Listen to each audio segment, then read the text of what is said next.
In this bulletin, Chinese companies promise US customers their products are not affected by the GEO.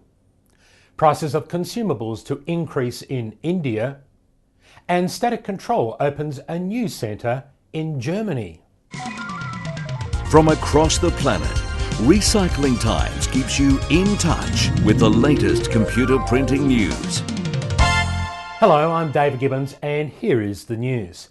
Chinese companies are busy telling their US customers their products do not infringe Canon's patents and can still be shipped to them.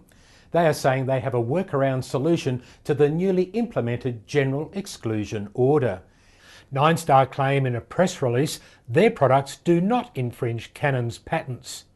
And email letters sent out by Printright say their legal counsel not only advises but confirms their products can continue to be imported into the US. Our attorney in the US, who is specialist in ITC and custom matters, have confirmed us that our products can go to the United States. In a statement issued by Canon, the imaging giant says, and I quote, "Canon is pleased that the ITC has granted this GEO and believes that it will go a long way in preventing the widespread infringement that we have seen." And Canon expects the industry to respect the GEO and expects everyone to cease importations of infringing products. And I have US patent lawyer Ed O'Connor online. Ed, how do you see things rolling out at this stage? Well, David, as you know, Canon has issued a statement saying that they expect that people in the industry will respect the decision of the International Trade Commission and will not import any products which infringe the Canon patent. The question, of course, is what does infringing the Canon patent mean? And the Canon patent claims are very limited to a specific kind of a twisted male coupling member, which they call a gear, which is the member which is used to affix the cartridge in the printer. And a number of companies have come up with design arounds where they're not that exact shape, but nonetheless will fit tightly within a Canon printer and still function. And as far as I know, Canon has not taken any action or even threatened any action against those design arounds.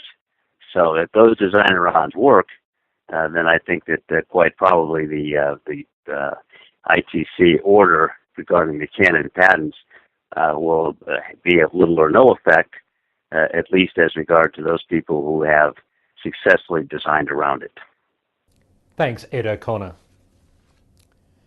The Indian rupee has suffered against the US dollar and is now at record lows. The rupee has depreciated more than 12% since March.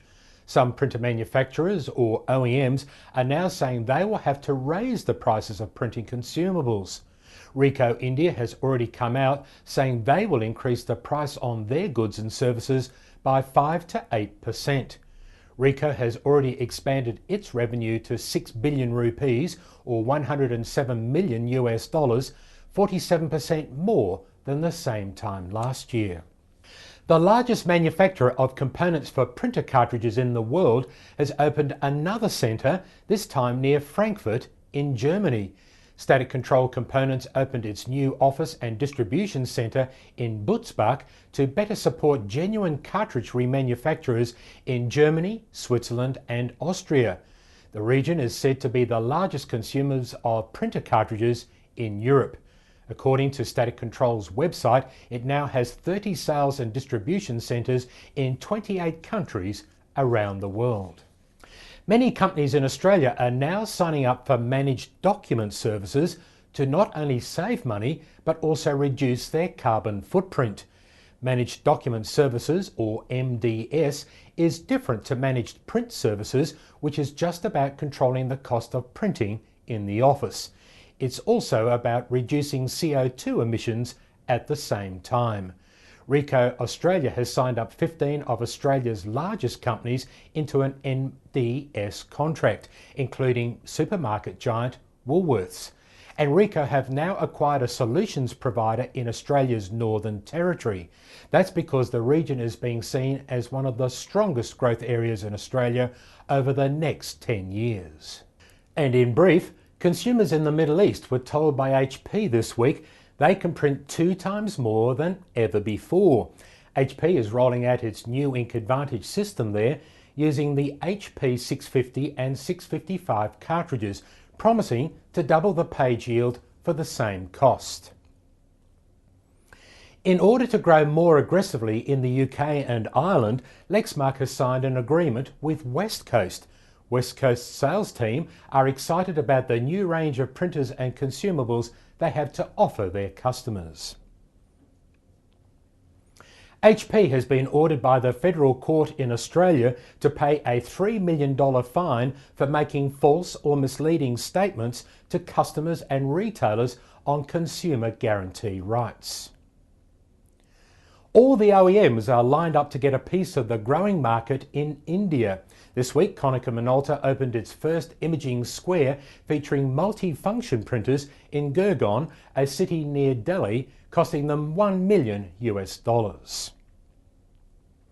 And when it comes to charity, many are thinking about Africa. Now, a UK-based charity is inking about Africa and has raised more than £7,000 for projects there by collecting and recycling thousands of ink cartridges.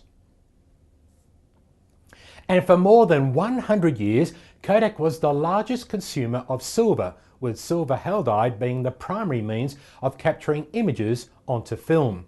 Now Kodak has found a new silver lining, excuse the pun, with a new business model using the precious metal. And you can read about that with Art Diamond's scoop in this month's Recycling Times magazine with Atira's Vincent van Dyke on the front cover. Well, those were the biggest stories in printer and consumable news this week. See you again next week. I'm David Gibbons.